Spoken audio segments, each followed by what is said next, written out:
what does Trey Lance have to do to win the job by week 1? Realistically, what does he have to do? I mean, is it enough to play better than him in practice? No, I don't think so. Jimmy Garoppolo would have to fall flat on his face in practice, fall flat on his face in preseason games, and Trey Lance would have to be perfect at almost everything. I just really don't see the path to him getting there. I really think that they're dug in and they're just going to start Jimmy, which is no bad thing. It's just, again, my hesitance towards this becomes, how do you say that you want to develop somebody who hasn't played in a year by sitting him a whole other year? That's the part. Look, I understand the whole argument about, man, you don't want to shake the kid's confidence. Yeah. He needs to play tackle football. Yeah. He needs to play in this league. He needs to get that speed down. So another year, does it mean that it's a death sentence for him? No, not at all. But I have a hard time with the whole, he needs to sit to develop. That's the part that really, I don't jive with. Sitting is going to help you develop? I don't know about that one. Aaron Rodgers sat, right? Aaron Rodgers sat for 3 years, but they overhauled his mechanics. Right. Also, I have another thing to point in this discussion. That was pre-rookie wage scale, man. To me now, if you have a quarterback on the rookie wage scale, you don't want to waste a week of that. You're right. You don't want to waste a week of that. And a team that is the most dangerous is a team that is loaded just like this roster, and they're not paying the quarterback. But here's the thing, and this is why you can't get rid of Jimmy Garoppolo right now. Even if you free up all that money, Grant, who is there out there to be brought in? There's no free agents that are going to require all that money. I mean, I think there's good, starting caliber 30-plus-year-old role players they could get that would only increase depth. I mean, it wouldn't hurt. I'd rather have but I'm this way. But yeah, you're still rolling over. You're still rolling over a majority of any money that you do that too. You save. So that's really what it would be. If they make a move like this, it's not to bring any players in, because let's be realistic. The guys that are hanging around waiting for calls, they're not going to be asking for much money. So it's not like there's a $27 million Gilmore. I mean, he's got a $16 million cap hit. No one's going to be able to get him. If the Niners get rid of Jimmy, now they have $40 million in cap space. They could do whatever they want. Now they're already throwing away draft picks, but what's one more? They could. I think that if this was ever going to get done, it should have been done already. I think right now they're just set and they're dug in their ways of just this being straight up Jimmy's job until it isn't. Well, let's look at it this way. It seems to me that if Trey Lance is neck and neck with Jimmy in practice, and everyone knows it, and then they get to the preseason and Trey Lance looks really good, what are you waiting for? I mean, I understand it's rough. Let's say they just give Trey Lance the job. He outplays Jimmy in preseason games and practices, which isn't the real thing. And then he gets to week 1 and loses in Detroit. Then what do you do? Because then people will be like, well, Jimmy wouldn't have lost, right? Jimmy wouldn't have lost. So you almost have to let Jimmy go out there and lose the job, right? Yeah.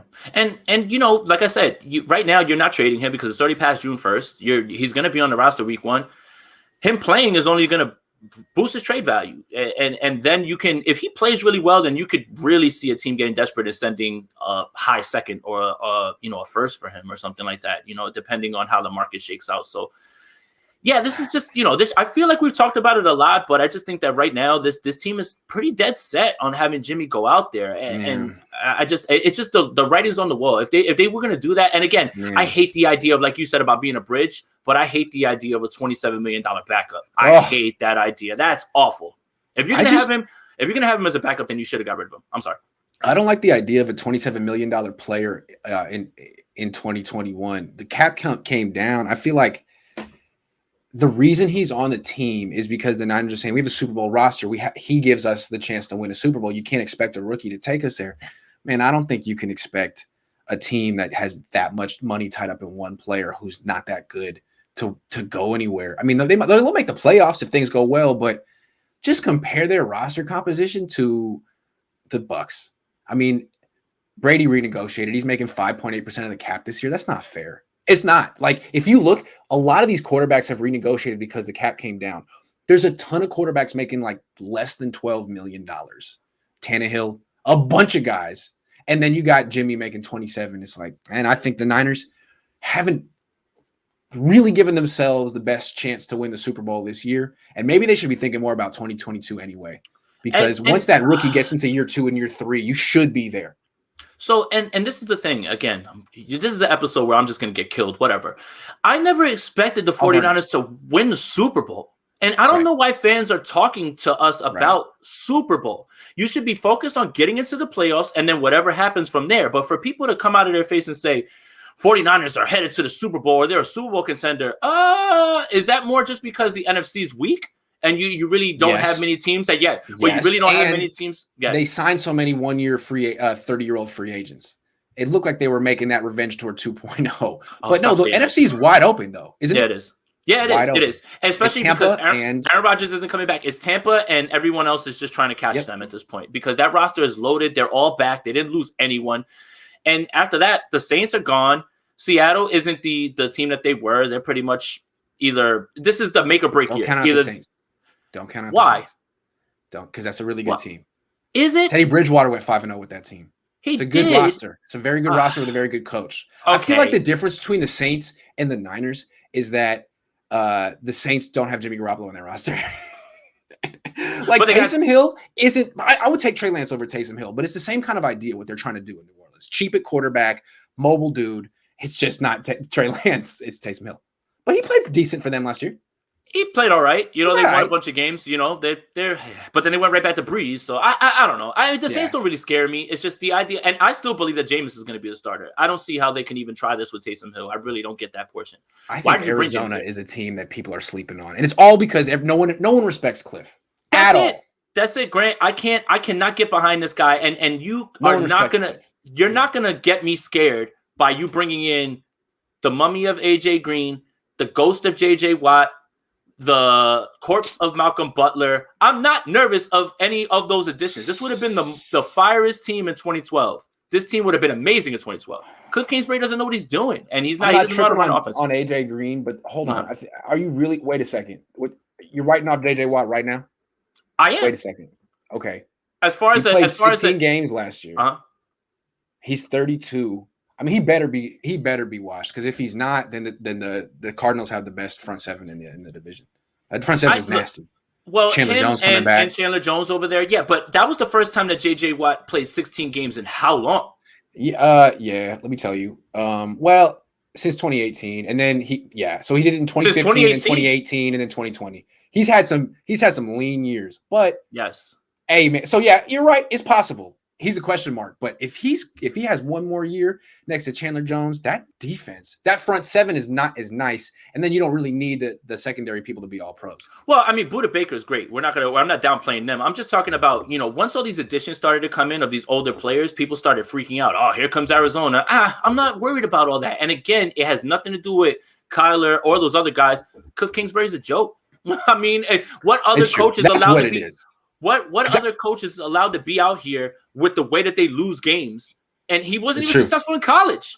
If he doesn't win this year, he should get fired, because I really think that the Cardinals have a better roster than the Seahawks. You could definitely make that argument. Absolutely. I do. 100%. 100%. Yeah. And even the Rams, I mean, the Rams have 7 great players, but after that, I don't know. Yeah, they had to lose a lot of people. That's the thing. And the reason that I still think that the Rams are an issue is just because when you pair McVay with Stafford, it's going to get ugly. That offense is going to be really tough to stop. Whereas last year, the defense was number one, and they're definitely going to take a step back. But they still have the best football player in the world, I think, Aaron Donald, and, the best cover corner or number 2 cover corner in the league in Jalen Ramsey. So I just want to come back to Lance real quick. If Lance can take this job before the trade deadline, and the Niners can get rid of Jimmy Garoppolo's contract and maybe just add 1 or 2 players at the deadline, they could go. I don't care that Trey Lance is a rookie. If he shows that he's good, doesn't have to be great. This team is a Super Bowl contender because the NFC is wide open, and this roster is really good. I think it's close. It's all about Trey taking the job sooner than later, and the Niners getting something for that $27 million other than Jimmy. That's all I'm saying. I think that this team's a playoff team for sure. Right now, I agree. Super Bowl contender is a little rough for me. That one's a little too much. But again, I can see the argument. The NFC is wide open. Some things break your way. Injuries happen to other teams other than the 49ers. The best NFC team is dependent on a 44-year-old quarterback. That's the conundrum. What if he gets hurt? What if he turns 44 and starts playing like he's 44?